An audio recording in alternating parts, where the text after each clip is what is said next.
Good morning mga beshi! Katulad ko rin ba kayo na mayroong vertigo? Kasi sa akin yung vertigo ko parang acute vertigo siya. So, vertigo, migraine, nagkahalo siya minsan.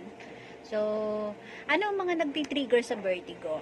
Sa akin, ang mga nagtitrigger yung kapag ka napapasobra ako ng kain ng mga maaalat, like mga cheese, mga processed foods, yung mga kailangan talaga mag-iingat tayo sa mga ganun, yung mga timpla-timpla sa pagkain. Tapos yung mga pantimpla talaga, yung mga seasoning, yung mga katulad mga betchin-betchin dyan, yung mga magic-magic dyan, yan. So, kailangan talaga medyo alalay. So, di baling medyo bland yung lasa ng pagkain, okay lang, at least hindi ka masyado matitrigger sa pag-ano.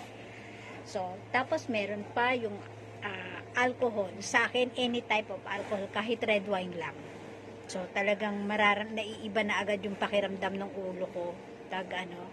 So, lalo na pag napaparami, talagang kinabukasan, matik. Ganun na yung mangyayari sa akin, Tapos, syempre, kailangan hindi ka kulang sa tubig. Kasi, pag yung kasing nakukulangan ka sa tubig, syempre, naapektuhan yung fluid balance mo sa tenga. So, siyempre, kailangan talaga balanse talaga lagi. So, kailangan mo ng maraming tubig, dapat dehydrated ka. Kasi pag dehydrated ka, may tendency din na mahilo ka at mag-trigger sa vertigo.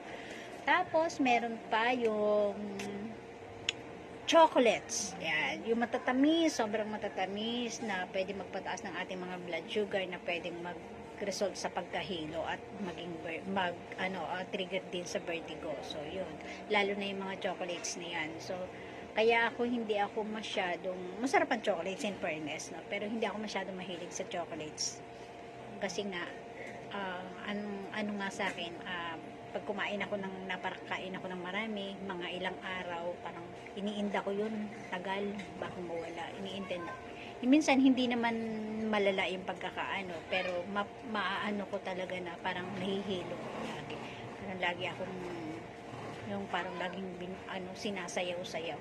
So, kaya ayun, ilan lang yan sa mga nagpapatrigger sa atin sa vertigo. So, kung ikaw ay may vertigo, iwasan mo yung mga ganyan. Bye!